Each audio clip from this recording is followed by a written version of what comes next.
Welcome to Rune Soup, a podcast about magic, culture, and the paranormal, coming to you from... My name is Gordon, and I shall be your host. Enjoy.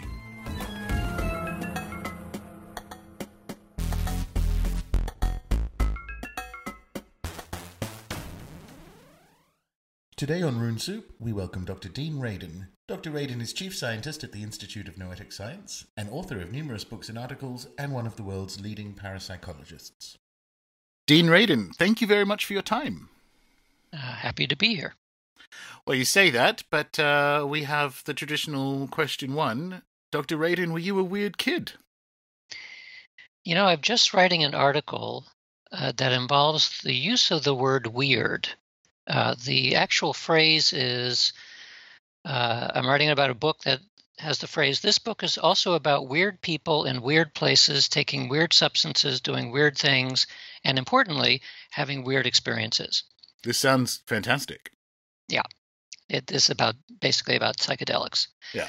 So when you look up the etymology of the word weird, of course, from a popular perspective, we know what that means, but its original meaning, around 1400 in Old English, weird, W-Y-R-D, was all about fate and chance, or the fates with a capital F. So this kind of weird is more about power to control fate.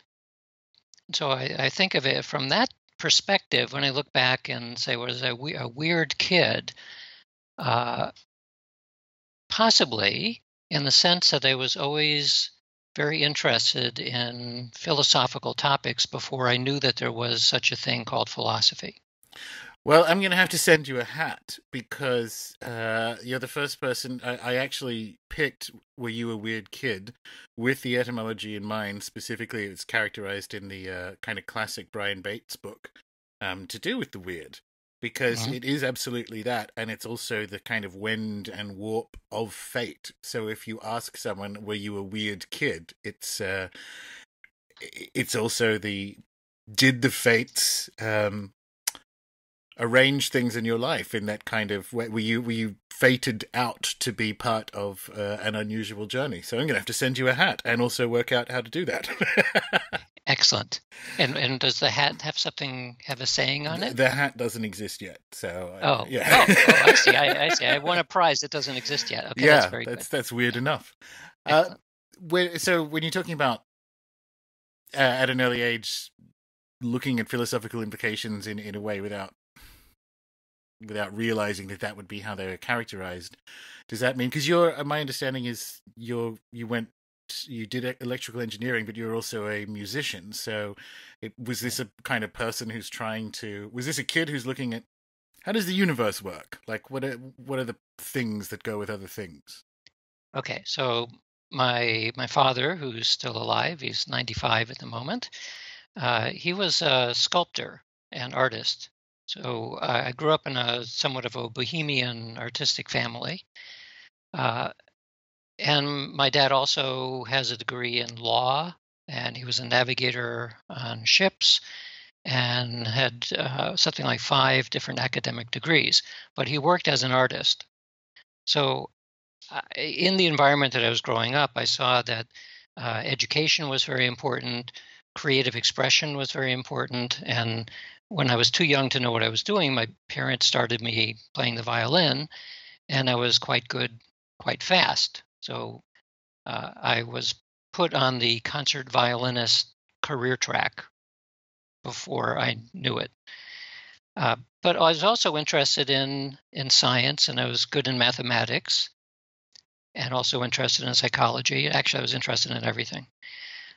So at one point when I was in college, I was asking friends of the family who were professional musicians, what do you think about a career, a lifetime doing music as a career? And they all said, don't do it. If you could do anything else, don't try to be a professional musician. You could do it. I mean, you have the talent to do it, but it's really tough. And the other thing that actually none of my violin teachers ever mentioned, which in retrospect, I can't imagine why they didn't, was if you're going to be a musician, you are essentially an athlete. You're making your living with your body. And if you're not a robust person, where you're good with exercise and it works and it makes you feel healthy, maybe you shouldn't try to be an athlete for your profession. And this is why, in retrospect, if a violin teacher had told me, you probably want really good upper body strength because you might be in the same position for 4 hours working away, and it takes muscular effort to do that. Well, I never did any exercise as a kid, never even occurred to me. But I also found it difficult, physically difficult, to play for more than a couple of hours. And as a professional, you could play 6 to 8 hours a day, every day. So after discussing this with relatives and friends who were professional musicians, I decided that it would simply be a lot easier to make a profession in some other field. So the reason why I went into electrical engineering is partially because I've always been interested in electronics, mainly as toys, but also because my dad wanted to build a kinetic sculpture, a sculpture that would respond to a person who is getting near to the sculpture itself. And one in particular was a floor-to-ceiling high sculpture that was like a large creature sitting, and as a person would approach, the arms of the statue would open like a welcoming open. So I needed to figure out how do you make a proximity detector which could do that. So I got interested in the electronics of that, and that's the combination of wanting to build kinetic sculptures and advice from friends saying do something else. That's what led to electrical engineering. And the only reason I went on to get a master's in it is because at that point, when I graduated, I didn't know what else I wanted to do. That's really interesting. I've just finished a book. Well, I finished it, I think, late last year, called The Restless Clock by Jessica Riskin, who is at university in California. I can't remember. She's a history professor, and it's about the origin of the kind of machine view of reality that we had/have in the West. And she makes the point that Descartes, in particular, would have toured the gardens in Paris, where they had all these amazing automata, which were kind of elite fad garden items at the time, having emerged from being used in churches. And I think she makes a very good case that when he talks about automata and machines, he's been inspired by that. And it's just kind of interesting that your journey that's ended up where it has with psi and parapsychology, so kind of hitting the Descartes question and taking the other path, is also kind of associated there with an experience with automata and thinking about what they are and how they work. Mm-hmm. And to bring it full circle, in my forthcoming book, I have a chapter or part of a chapter on psychic robots. Because I think what's going to happen, I live close to Silicon Valley, and of course in the Valley, everybody is getting all enthusiastic about the conscious robots and the moment when the first one's turned on that becomes conscious. And I'm actually predicting at this point that when that happens, we will discover that the robots are flagrantly psychic, because they don't have all of the psychological and brain mechanisms that humans do that act as blocks against psychic awareness. They may have much better control over their hardware and their software as well. So since my book is about magic, I'm predicting that the robots will be basically levitating robot wizards. And if we thought we had enough to worry about with conscious robots, conscious, psychic, magical robots are really going to screw us. So don't tell Elon Musk and hope he doesn't get a copy of the book. Well, I think that the folks in Silicon Valley are looking forward to downloading themselves into the robots. Yeah. And so if that is possible, and who knows if it is or not, but if it were possible, then Elon Musk can become a psychic robot Elon Musk. Oh, well, it's scarier when you give that to Peter Thiel, because then you essentially have a blood-drinking, flying, immortal, psychic wizard robot. Yeah.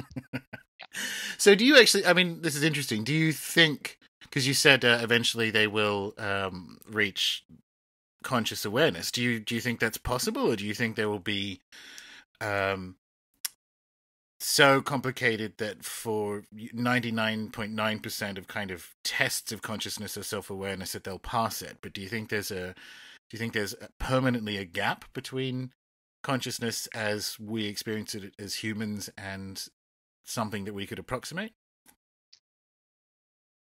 Well, I've gone through different scenarios on this. At one point, I was convinced I could make a psychic robot, and then for a long time, I was convinced that it was not possible.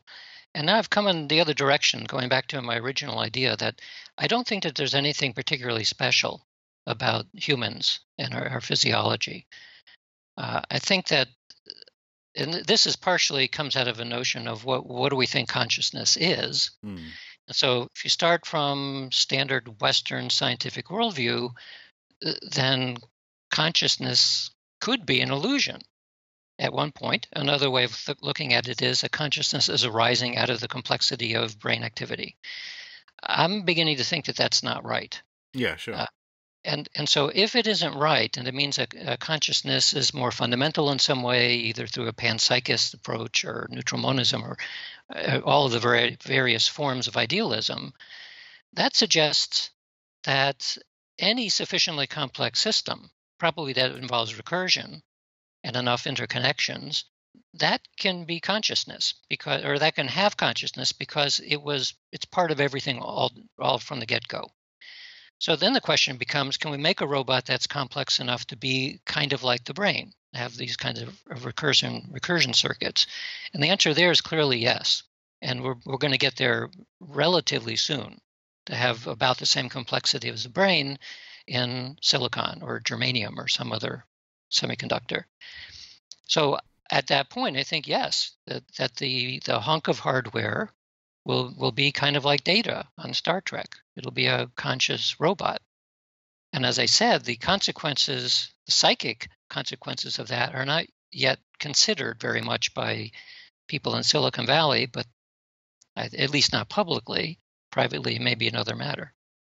Yes, I think that's probably the case. It's over the history of Silicon Valley, it goes publicly and privately in and out into interest in these things. I think of, people like Jacques Vallée and so on who've been, there for a while, and there have been various groups that have been publicly interested in it, and I'm sure there's a bit of that. I just think that they're definitely not going to publicly consider it because it's publicly considering something they publicly don't think exists. Right. Is there interest in Silicon Valley in these topics? Absolutely, there is. Having worked in Silicon Valley in a number of different places and positions, I know that when you look at the general population, there's something like 60 to 65% will admit that they're very, very interested in at least things psychic because of their own experiences or people that they know. And people are people everywhere, whether they're scientists or technologists, and it's the same proportion. Yet even in the highest technological dimensions you can imagine, and in government and in military and every strata of human enterprise, it's the same percentage. So you have roughly 2/3 of people who are vitally interested, 1/3 that's interested that from the other direction, that they're pushing hard against it. They don't want it to be. So they're interested too, just from a different direction. So that's 100%.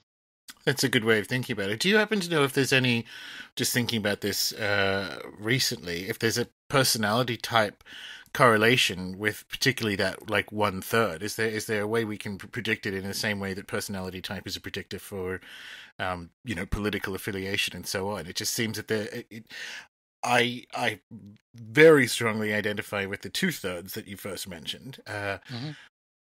And as a result, I'm kind of colored in my opinion of the other third. So I can't tell if it's me thinking inaccurately about them. But do we know if there are kind of commonalities that mean that they're just persistently going to be 1/3 of people who are vigorously against it? Well, and yes, but I think mainly because there's a certain temperament that is very strongly pushed by their ordinary sensory input.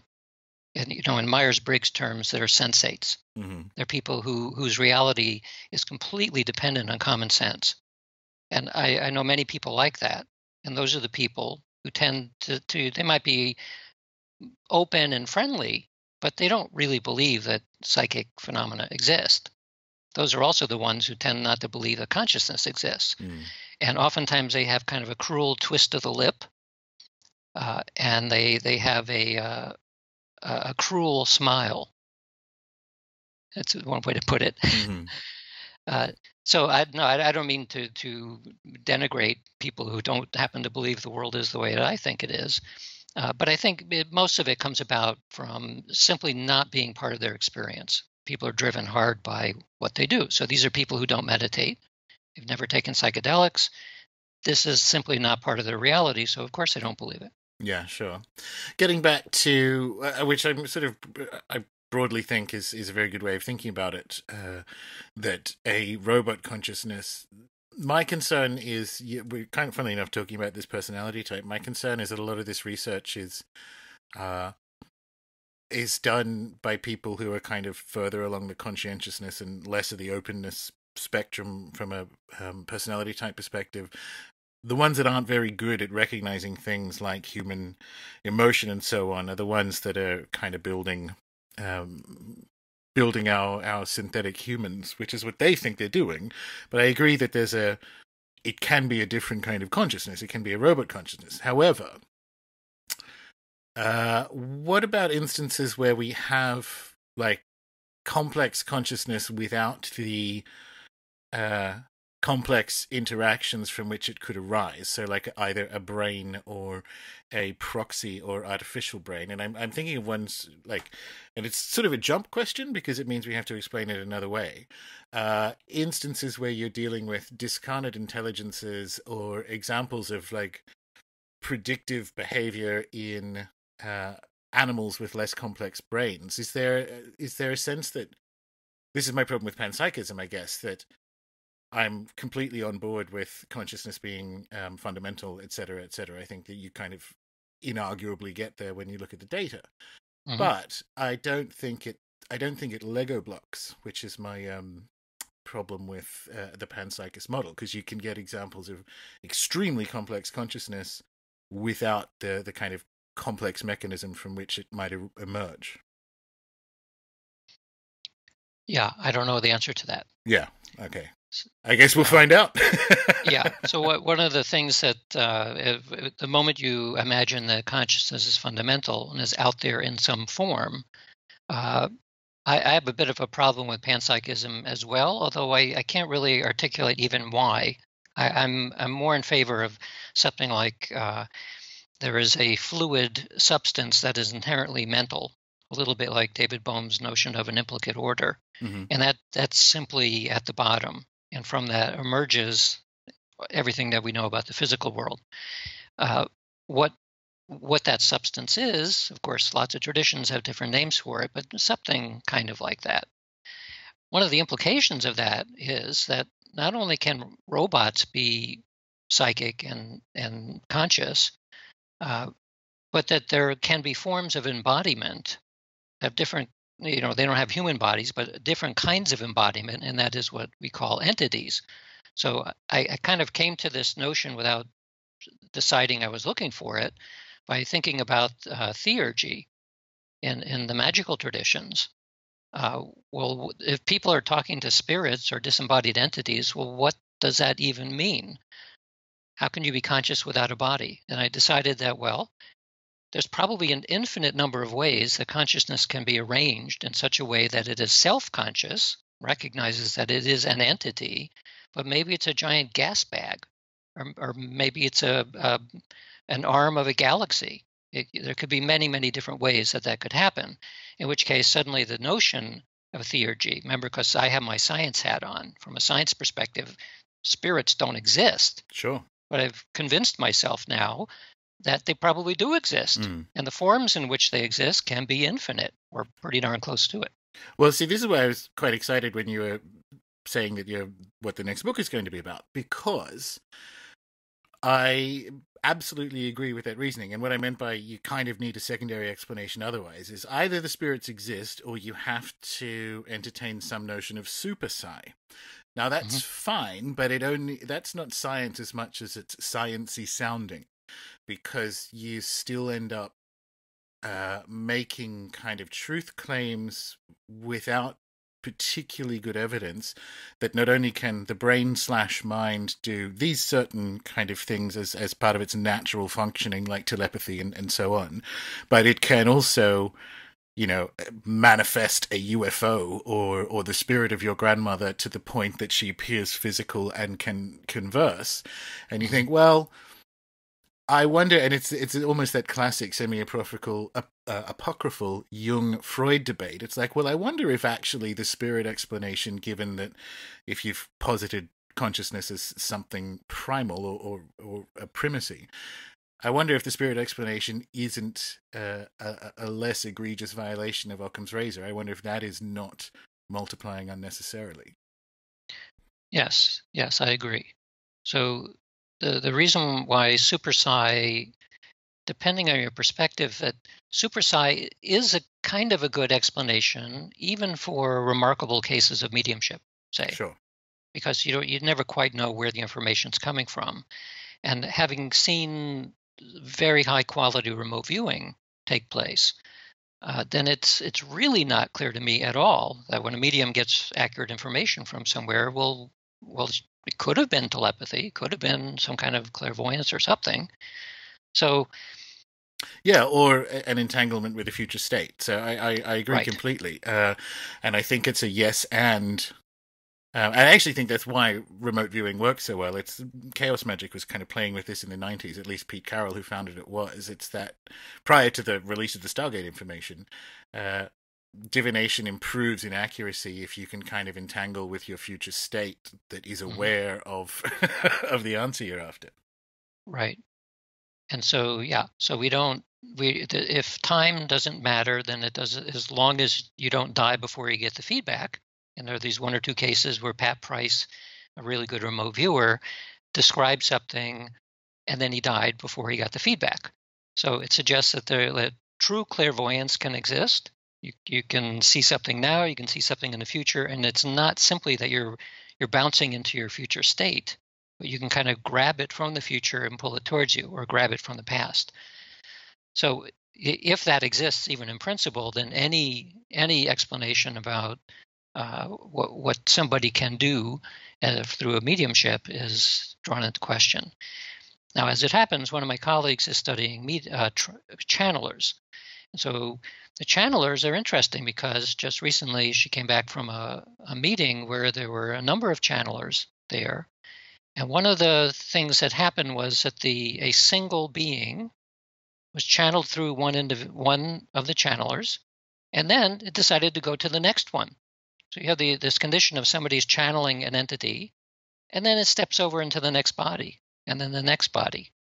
So this might give us a way of, if we're clever on the designs, to take what would normally be thought of as a super psi kind of a phenomenon and maybe pull it apart a little bit. So we were discussing this morning about ways of experimentally devising methods to see if we can determine, is this really some independent thing that's channeling through somebody, or is it these channels are all incredibly psychic? We're going to work on that. Yeah, it's fascinating that it kind of sits there. It also sort of begs the question of, when coming back to the psychic robots, is it, will we build a device of sufficient complexity that it's essentially a spirit trap, for want of a less, Hmm. romantic term? Is that kind of, is that a simple way of thinking of the model? Maybe not so much as a trap as an opportunity, All right. Yeah, I right? see So what you're saying. Yeah. if consciousness with a big C is just sitting out there and it's always there, it's like pregnant, waiting for something to happen or waiting for a place where it can manifest. So from that perspective, you look at the people doing electronic voice phenomena and instrumental transcommunication, and they have claims of capturing voices and images. Well, from my perspective, I can say, well, then it's psychokinetic something on the part of the operator. Maybe not. maybe a telephone or a computer is sufficiently complicated for a tiny little piece of consciousness to arise in it. And that's what the phenomena then becomes. And funnily enough, I think, talking of theurgy, again, if you look back in the history of magical practices around the world, sacred objects, haunted objects, fetish objects, and so on can be modeled in that way. And weirdly, that was the other piece that kind of landed me on the whatever spirits / entities are, they have, at least in part, some external reality, because we kind of, since we've had technology, which mythologically we allegedly got from the spirits, we've had the capacity to have them. Yeah, if we're not going to use Spirit Trap, then Spirit Road, we've had the capacity for them to use a particular physical arrangement to participate in the world. Right. Right. And so I should back up a second here and say I'm talking in a way that a year ago I would never have talked. I wouldn't have used the words magic, and I wouldn't have talked about spirits or anything of that sort. And this is all relatively new for me. I know a little bit more than I did a year ago because I just wrote a book on this. But the thing that sparked my interest in looking into the esoteric traditions is that I've been working in psi research for something like 3 decades, almost 4 decades now. And I had to think really hard for anybody who ever talked about what a couple of anthropologists will talk about the psychic and shaman connections as real, as opposed to as theater. And the most recent large book, which is the state-of-the-art book on the psi research called Handbook of Parapsychology for the 21st Century, the word magic doesn't even show up in the index. And I found this kind of puzzling because of course, everybody's well aware of what the shamans claim to be able to do, and we're well aware that of notions of what magic is, at least the way it's portrayed in entertainment. And I became curious as to why it doesn't show up. I mean, I'm involved in the profession of studying magic, if we think of magic in the proper terms. So I went through this whole business of seeing if I can synthesize what are the basic magical practices and seeing if I can map it onto psi research. And of course, it completely maps. It's 100% maps. It's 100% match. And so then I was shocked that, well, how come I didn't know this? No, it's partially because no one ever talks about it. And then, well, why is that? Well, we're being scientists. That's why. So why science has stiff-armed the origins of what we're trying to study, and so for the same reason that the church had suppressed it and science suppresses it, for 2 different reasons, but nevertheless there's this gigantic super taboo that has pushed it away from the idea of you cannot be a scientist and talk about real magic in the same breath. And I decided, you know what? I've been breaking taboos my whole life. In for a penny, in for a pound, Dr. Radin. You've been, been doing this for a while. This taboo just is time to go. So this kind of brings up, because obviously on the magic side, at least my side, we've been talking about it for a while, but we're not scientists, so that makes complete sense. Do you think there is in the 21st century, do we have a failure of academic categorization? Because it's astounding to me that the big book doesn't even mention magic in the index. But if you look across different, even hard sciences fields, so entheogen research or some of the kind of interesting anthropological stuff like Eduardo Cohn and How Forests Think and so on, you're kind of getting pieces of it. And is there a failure of academic categorization that's led to this? And it brings up a question that I have pre-prepared. What is parapsychology, and is the term still useful? Well, in terms of how do we think about or even talk about this from a mainstream perspective, I have a whole chapter on this in the book.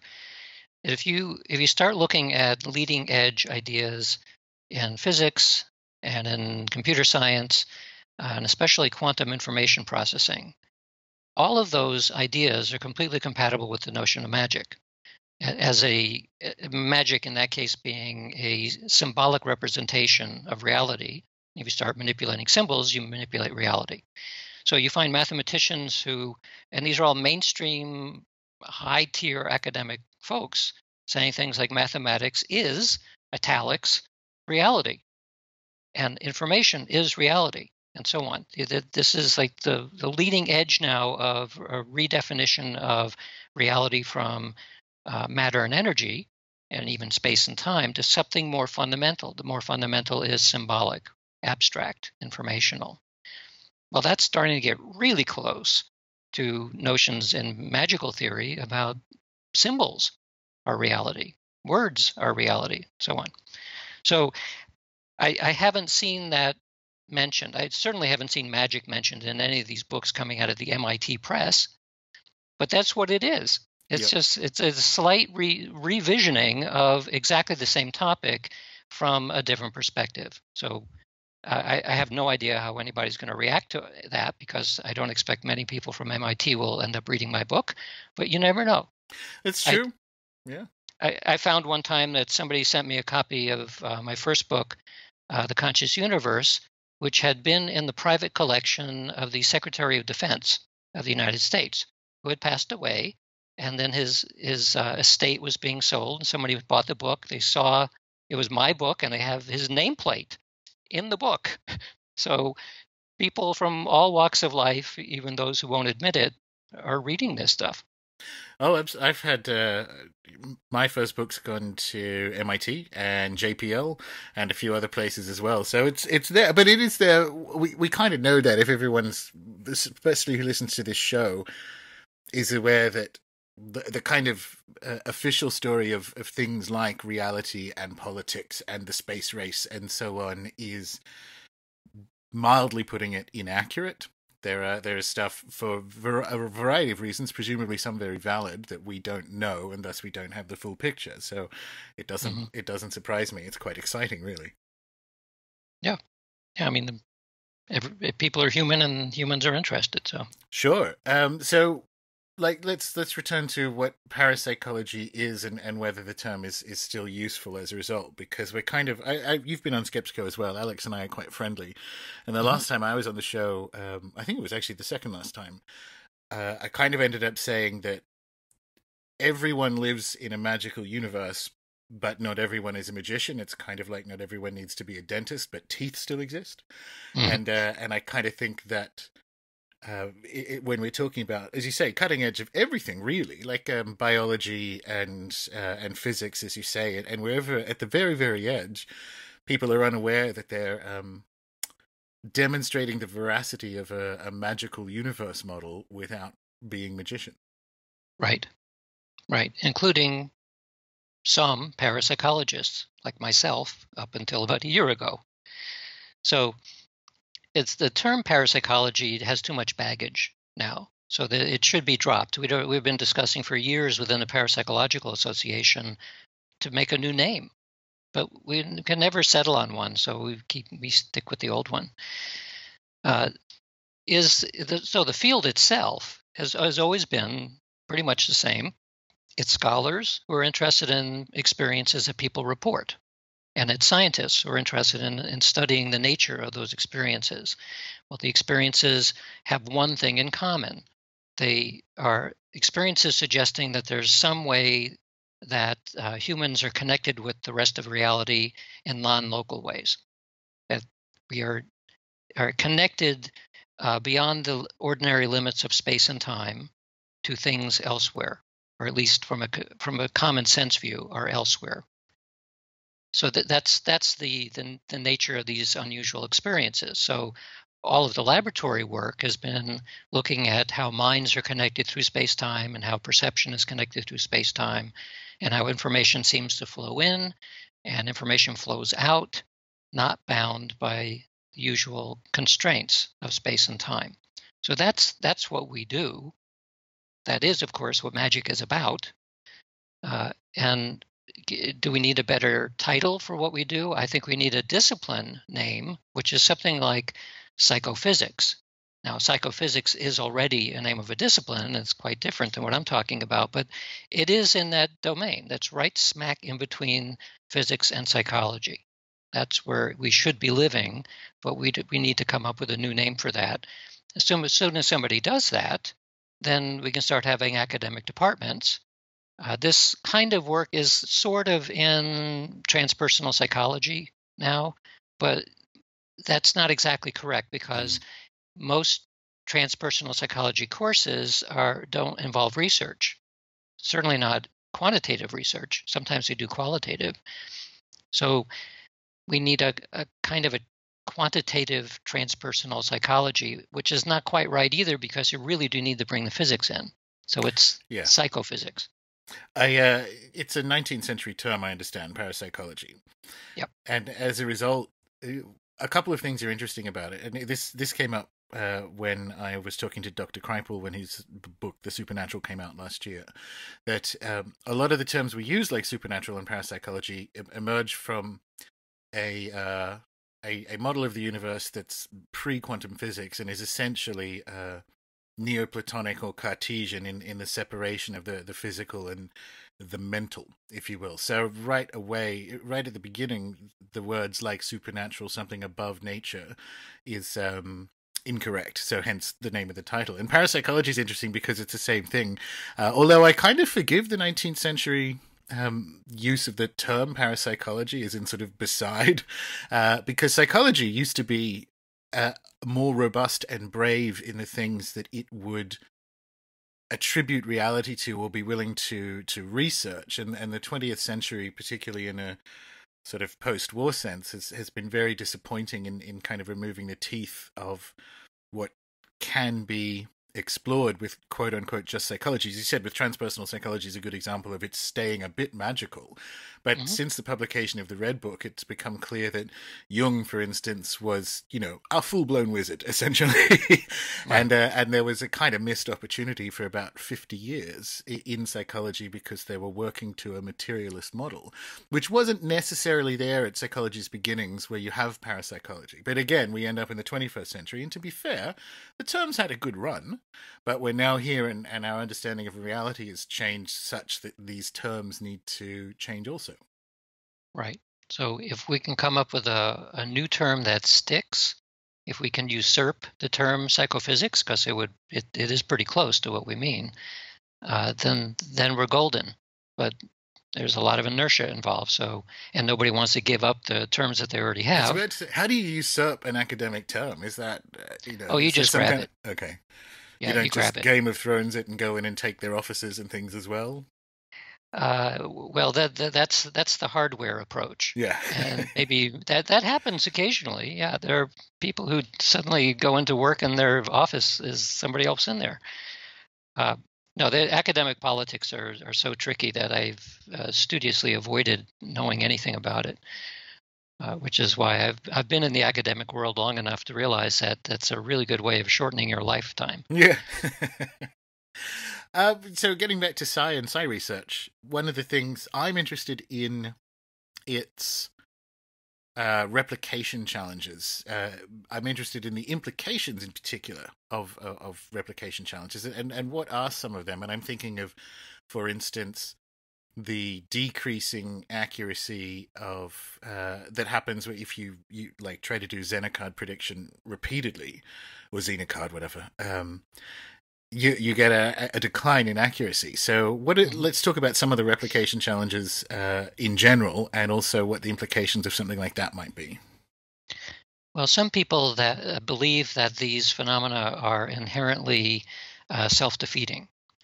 These are the folks who have quantum models of what's going on here. And so in a complementary state or complementarity condition, the more you try to get precise in one form, then something else is going to get fuzzy. And so you have this inherent Heisenberg type of uncertainty going on, which limits how well you can use the information. It's also related to the no signaling theorem in quantum theory, that you can't send signals because there's an inherent limitation. Well, maybe that's true, and there are some interesting experiments suggesting that there may be an inherent limitation. But my take on it is that the vast majority of the difficulty with replication is, first of all, we don't understand the phenomena well enough to know how to control it. But an easier description is that it is deeply involved with psychology. It's things like belief and imagination. All of these psychological aspects are very strong modulators of the ability. So when you do a forced choice card test, it is boring really fast. And the moment you're bored in something, part of your attention is gone. So I'm sure that's why forced choice tests tend to not do very well. Besides the fact that anytime you do a series of repeated guesses on a forced choice task, your statistical counter in your head starts to defeat you. You have the gambler's fallacy. You're trying to imagine what did you not select recently, and humans are very bad random generators. So we work against ourselves. Another thing is that when you look at human performance at an ordinary stage, or even at the level of the Olympics, people are variable. How you perform today depends on what you ate an hour ago, and what you ate 2 days ago, and whether you slept enough, and whether the barometric pressure is right. There's hundreds and hundreds of variables that will change both average performance and elite performance. So in one of my books, I talk about in baseball, if you get a base hit 1 in 3 times, that's world class. So that's only a 30% hit rate. So if we get it's okay in baseball, then why isn't it sufficiently good in being psychic? Yeah. One of the underlying ideas in science is that you don't really understand something until you get very close to 100% hit rates. And there are some phenomena in psychology where you can do that, but they're trivial. We're not talking about trivial phenomena here. We're talking about something which is, for most people, pretty subtle, requires a lot of talent to be able to get high hit rates. But there are people who do get high hit rates. The problem with them is that nobody believes the results because they look too good. And so there are a lot of reasons why replication, of course, is a continuing issue. We're looking for the holy grail where something is easy to replicate by anybody. And there are examples of that out there, as we know, through the use of meta-analysis. So yes, replication is not as dire as it is often made out to be. Is there also, and I agree with the meta-analysis, and I think the point is well made that maybe this method of truth production is insufficient for the challenge, as you say, that things are considered true if they, well, theoretically, if they approach 100, near 100% replicability. But science is in the toilet from a replicability and academic publishing challenge at the moment. But is there something just inherent in the field of study that makes lab research difficult? For instance, it's challenging to replicate in a lab a mother's spontaneous awareness that her daughter's been in a car crash on the other side of the country. So that's kind of not something you can, put an ad in the campus newspaper and say, I need I need some people to come in overnight here and see if someone in your family has a car crash in the middle of the night. It's kind of difficult by nature of it. Right, but you can simulate that in the lab. There are many experiments looking at modulating emotion in experiments. You can get ethics board approval to do these experiments. We've done many of them. You can simulate a lot of the things that happen in the real world. You can't, of course, get at the real thing because by then it would probably not be ethical. But like, for example, for one of the phenomena that people often think about sometimes in psychic terms is love. So the force of love. In the laboratory, the way we would study this is we're looking at emotional bonding. So we can recruit people who are long-term emotionally bonded couples or a pair of young people who are desperately in love with each other, that kind of thing. And then you can compare them against long-term couples who don't particularly announce that they're still passionately in love with each other, or with strangers. So you can do contrasts like that, and we've done that. And we see in experiments involving the feeling of being stared at over closed-circuit TV, so they're really isolated, and the emotionally bonded people do better than the ones who are not bonded. So these are artificial constructs, as any experiment is, but you can get under controlled conditions and in the direction of what we see in the spontaneous everyday world. And that then gives us a sense that we know that in principle, that anecdotally, that what people are reporting spontaneously and the variables that are associated with that can be tested, and it looks like it's true. Gotcha.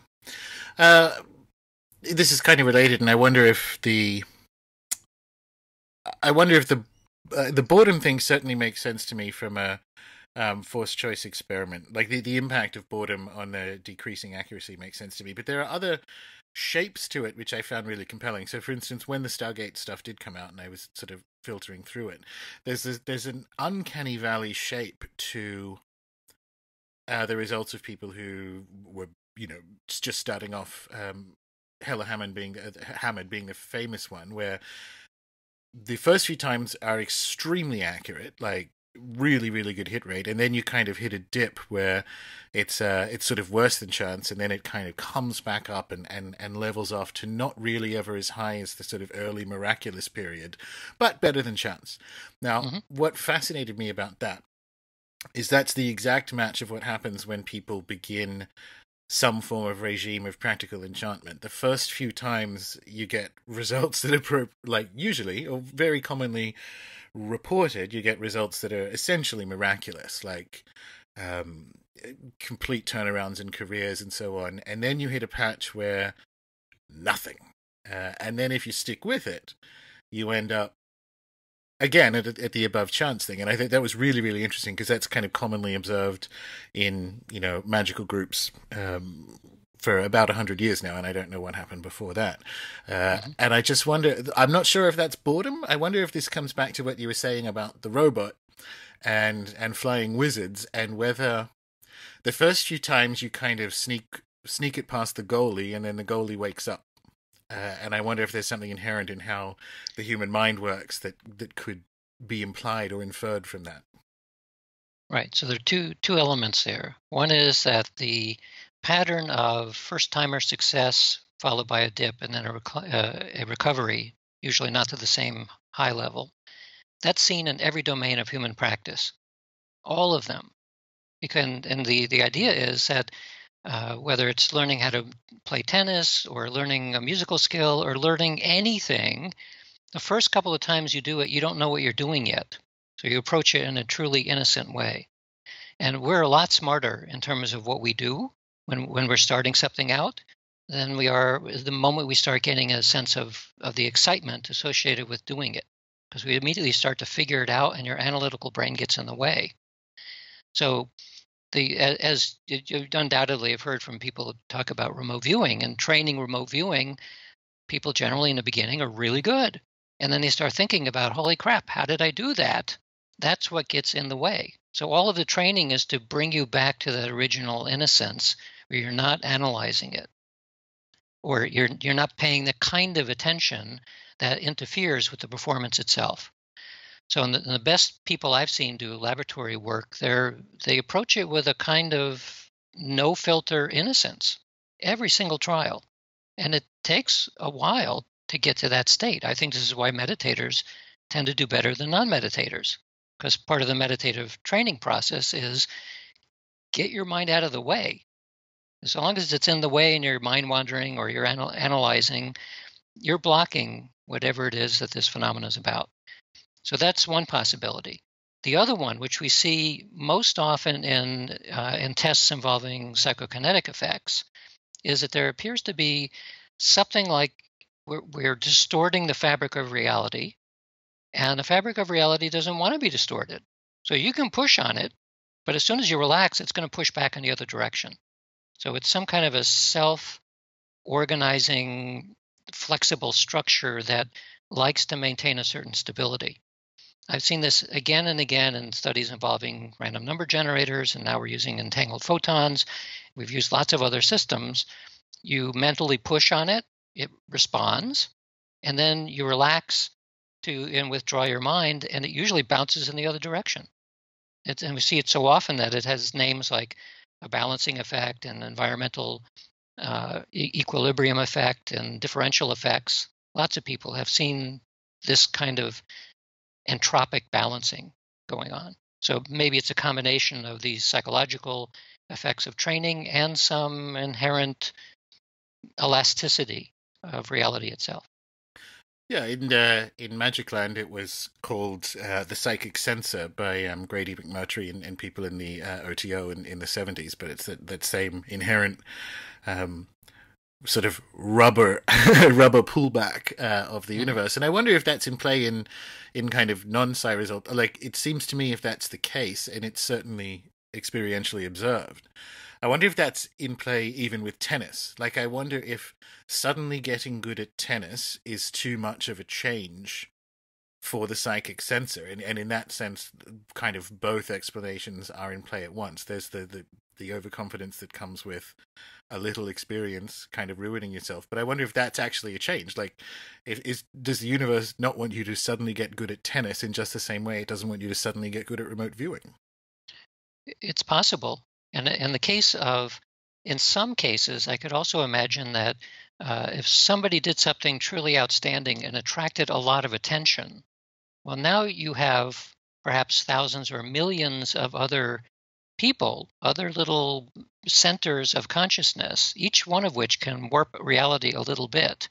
And if they see somebody do something truly remarkable, that attention alone can act as a buffering force. So in that case, it's not, quote, the universe itself, consciousness with a big C, but the combined intentions or attentions of many, many other people who are internally jealous or thinking that's impossible or doing something in their head which acts to nullify the original effect. Does that mean, is there a way we could work that out by secretly getting good at tennis in the middle of the night? As long as you don't tell anybody. Yeah. Yeah. So, well, why is sorcery always associated with secrecy? I think it's because you don't want other people messing with your stuff. Absolutely. Right? So in our lab, we do a lot of experiments involving intention, and we don't allow anybody to know where the lab exactly is, because we don't want a dirty test tube.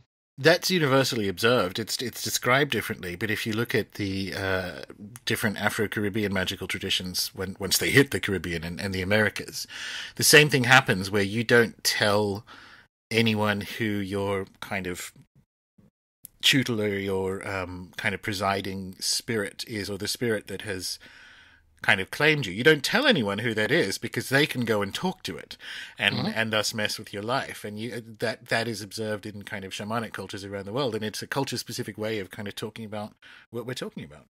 Right. So I have a pretty good track record in getting results in experiments. My colleagues ask me then, well, what do you do? What are you doing differently than what I'm doing?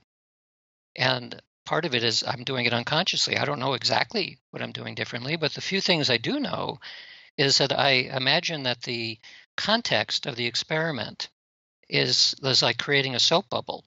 It's a real structure. It can be stable, but it's also incredibly fragile. And so it's fragile and brittle in some way, and it requires a certain degree of internal stability and privacy in order to maintain that structure. So I tend not to talk very much about experiments that are ongoing or tell where it is or what it is or any of those things. And unfortunately, this is antithetical to the scientific process because you want to be as open as you possibly can.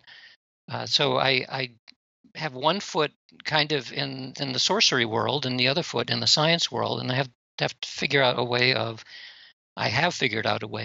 balancing it so I can do both at the same time.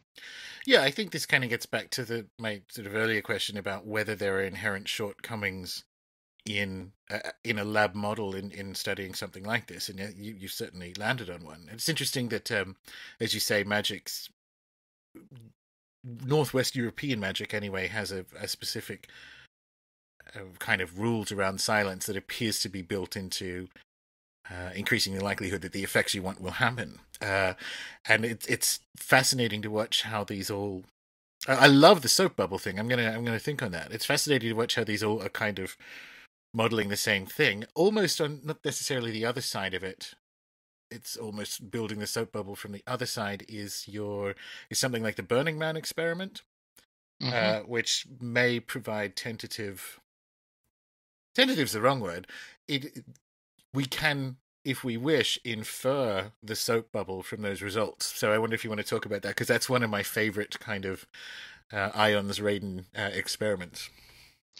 Right. So Burning Man is a great context for this because it's clearly neo-pagan. The environment is totally isolated from practically everything else. And you have 70,000 people all together having a giant party with two main events where all of the attention is focused: the burning of the man, the burning of the temple. People who have gone there repeatedly say that during one or both of those events, they feel something has changed. They feel a disturbance in the force, expressed in many different ways, but that's the Star Wars description. So our experiments are looking, in this case, not at an experiment where people know what they're doing, but rather what happens when that much attention simply becomes coherent for a short period of time. So we've used lots of different kinds of random number generators, from commercial ones to ones that we've built, to ones that are based on bits and ones that are based on pure noise. And we've done it for 5 years in a row. It turns out to be an extremely difficult place to run an experiment because the environment is so harsh. I mean, you're literally in the middle of the desert. All you have to bring in everything to run it. So there's no source of electricity other than what you bring. And it's very hot and very cold and very dusty and very everything. Fortunately, some of the equipment we brought has been robust enough to withstand that. So we've been able to look for deviations in randomness from random towards order during the man burn and during the temple burn. And overall, we get pretty good results that something happens, something not expected happens. So the last year we did it, we tried a new kind of analysis because we finally got a handle on how to make our new random generators. These are generators that use the circuitry which is used in commercial random bit generators, except in this case we're not recording bits, we're recording the noise that comes out of the component itself. It's called a Zener diode. And the Zener diode works through electron tunneling, which is a quantum phenomena. So we're recording what amounts to quantum noise in 30 devices that are set up, and they're recording at 1,000 samples per second from 4 days before the two big burns to 2 days afterwards. So we have a lot of control data, and then the two primary festival events that we're interested in. So the two analyses I was interested in this case was a disturbance in the force is a great metaphor because it suggests that what people are feeling is something like the space-time that they're in has been altered in some way for a short period of time. So to look for a temporal disturbance, I looked at the autocorrelation in the noise. So, which is easy enough to do. You're just looking at how samples are related to each other across time.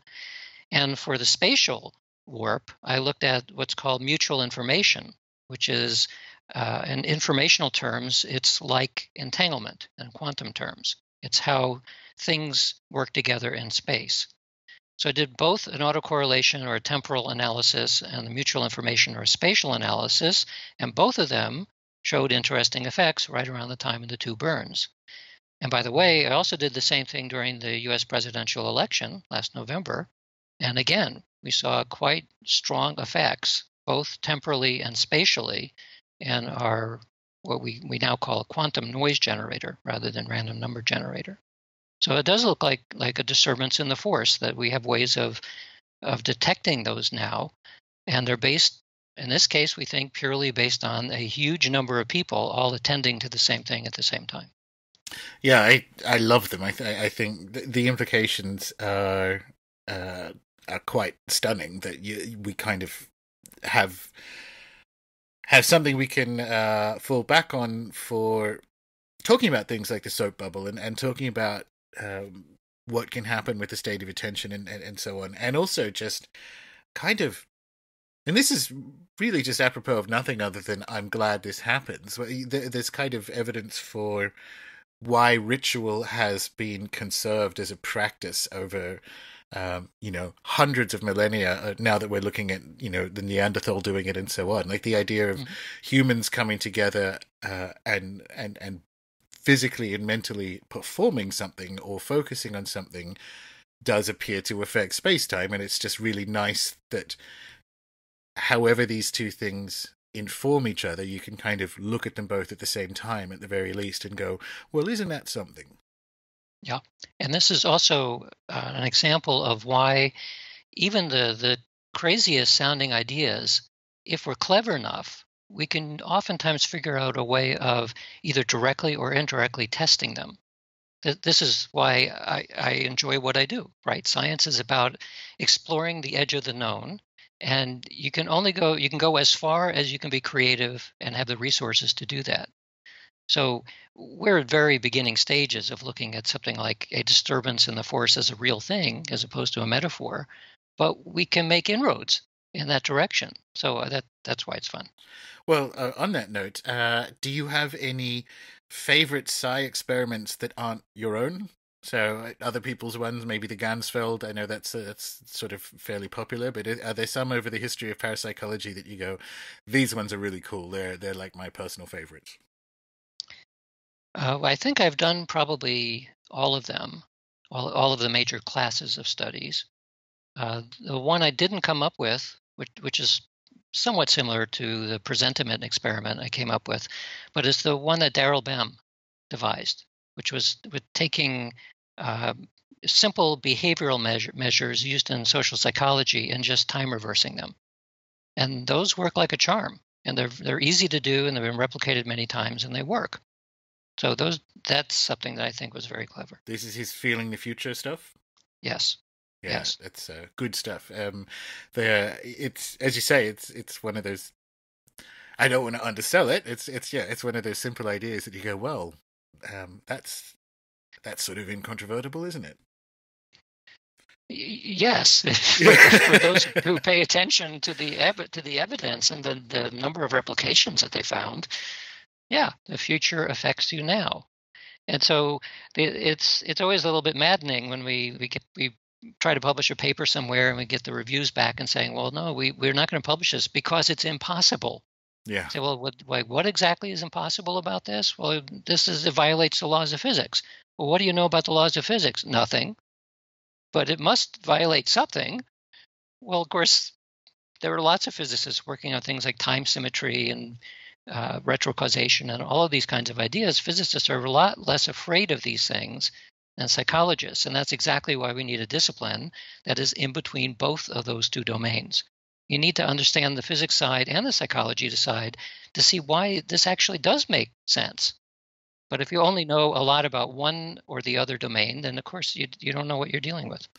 I think this is at the heart of why, for about 2/3 of the 20th century, psychology has been so disappointing, because I think it's scared that it isn't a real boy. I think it's scared that it's not a real science, or at least it has been. So it doubles down on stuff that actual scientists don't. It's confused that 19th century materialist premise for science and not really looked at it. And this is, we're painting in broad strokes, obviously, but I agree completely on the physics thing. My cousin is, or she's back in Australia now, but she was an astrophysicist at Oxford, and really, like, obviously you'd expect, ultra intelligent and like, in that kind of way you have to be extremely neurodivergent to spend all your days looking at radio telescopes and that kind of thing.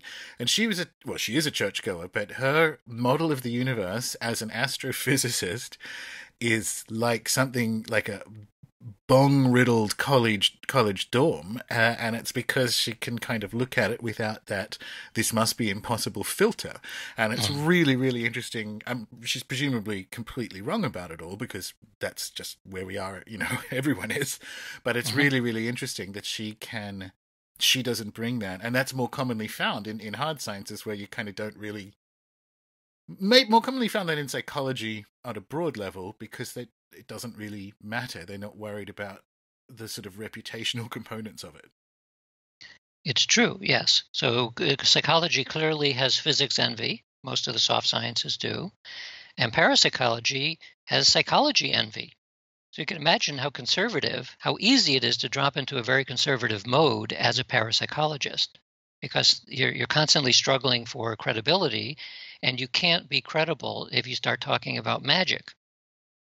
They've already heard inklings from my colleagues who are saying, what in the world are you writing about? This isn't right. And so I understand the concern there, because it's true that when I talk to friends, they ask, what am I writing about? I'm writing about magic. First thing they think of is Houdini, magic tricks. Say, no, not that kind of magic. And then they think of Harry Potter. No, not that kind of magic either. Well, what are you talking about then?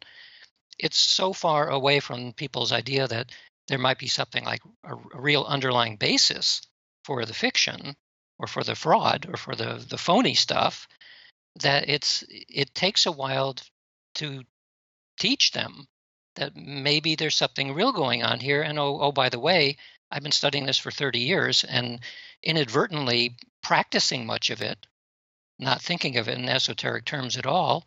And I'm convinced by the data that it's real. Well, that changes everything. So I've decided, as I said earlier on, this is a taboo that needs to break. Yeah, go for it. I think the time is right. I think it's appearing in as a thing in popular culture is the wrong term. It appears to be in the ether, for want of a different description, at the moment. And now would be the time to do it, because it sort of widens out, kind of almost getting back to academia in general in the 21st century. And there are just certain people, almost in the personality type sense again, that will never come along with this journey by virtue of how their personalities are constructed. Never. It will never happen. And their position as gatekeepers, which was what it was for much of the 20th century, is becoming less and less relevant as...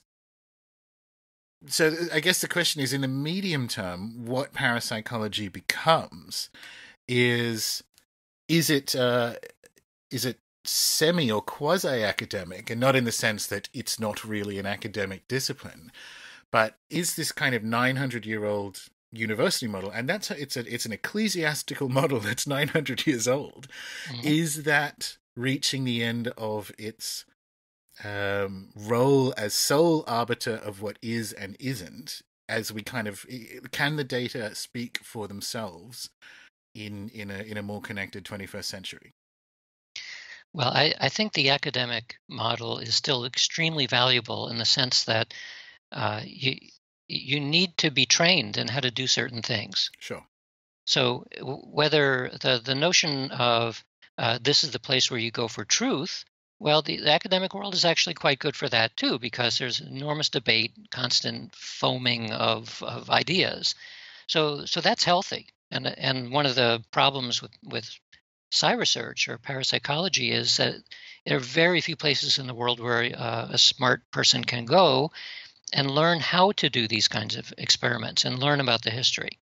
We do it on our own, basically, at this point, except for a few places in the UK. So that's a problem. That's a big problem, because unless you become entrenched in the academic world and you have 1,000 colleagues around the world doing a similar work instead of 2, then progress remains very, very slow. On the other hand, as you're mentioning, that with the rise of the internet and online journals and online archives and so on, the speed of progress is picking up pretty fast. And so, especially with online universities now, these are distributed. Many have very good reputations already. You don't have to be a young person dedicated going to school. You can do it on your own time as an adult. That is changing the landscape pretty fast. How that will spin out eventually, I'm not quite sure. But I guess we'll see. And I hope that the new technologies will allow a different way of people interacting. Of course, the downside of all of that is that it allows very easily the rise of the alternative fact. Right? We're in a world where like facts don't matter anymore, which is unbelievable. And that is going to muddy the water significantly. So I hope we get through this stage quickly and can forget about it. I think the next thing we need to learn, because there's going to be more everything, the next thing we need to learn is the discernment. Now that we have the channels of connectivity, it does mean that there's going to be because there's going to be more everything. There's going to be more bad with the good, for want of less emotionally charged terms. And the next step is the discernment. I think absolutely that's the case with where that looks. It's still broadly positive, I guess, for people who are listening and are like, oh goodness, I'm really interested in this idea of like parapsychology and psi, but I'm 120 years late to the party. Are there any kind of like, what books would you recommend for an interested outsider who's like, right, I want to actually know the sort of story of parapsychology and some of the high note experiments that it kind of constellates around as a discipline? Like, what are some of the good ones that are out there? Well, am I allowed to promote my own books? Most definitely. Okay, so I would suggest Entangled Minds as an introduction to the history of parapsychology, the primary classes of experiments that have been repeated many times, and also a description of why this actually does make sense from today's physics, and it would not have made sense 100 years before. So that's what Entangled Minds is all about. If somebody is into yoga or meditation, then they might want to look at my book Supernormal, which is looking at these kinds of phenomena from the point of view of the classical yoga practice, where all of this was described in great gory detail about 2,000 years ago. And then to pull it all together, you'll have to wait till the beginning of 2018 when my book on magic comes out, because that is looking at psi research in the context of the esoteric traditions and in the context of leading edge science and information theory primarily, showing that the ideas encapsulated within esoteric lore is very, very close to what we're seeing now as the leading edge of our understanding of the fabric of reality. Does it have a title yet? It doesn't. It doesn't have a title. It doesn't have a cover. It doesn't have anything yet. Right. But I turned in the manuscript, so my part is done. Nice. So between now and 2018, we can call it Dean's Big Book of Magic. Maybe not. The working title is Real Magic, and I know there are 2 other books with that title, but the subtitle that I'm working with is A Scientific Resurrection. Oh, I like that. The problem with that is that it has too many syllables in it. So I'm sure the marketeers will get a hold of it and simplify it in some way.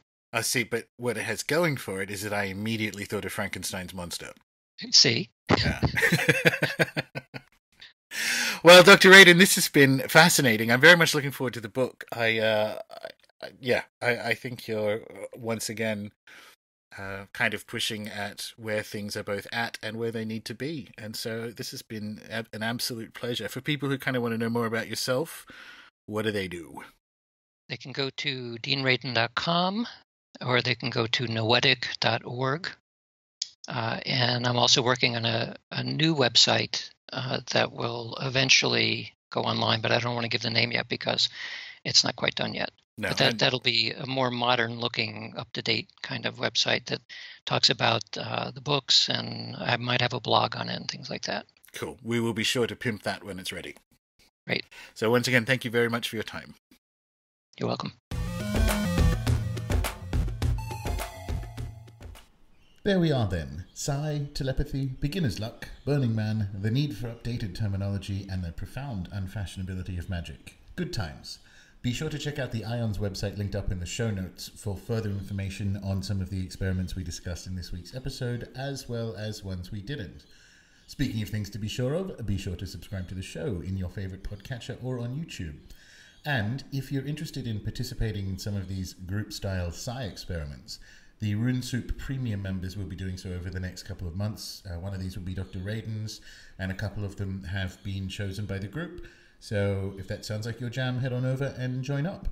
Other than that, let me know what you think about the show in general, this episode in particular, on Twitter, where I am Gordon, Gordon, _White, WHITE. Until next time.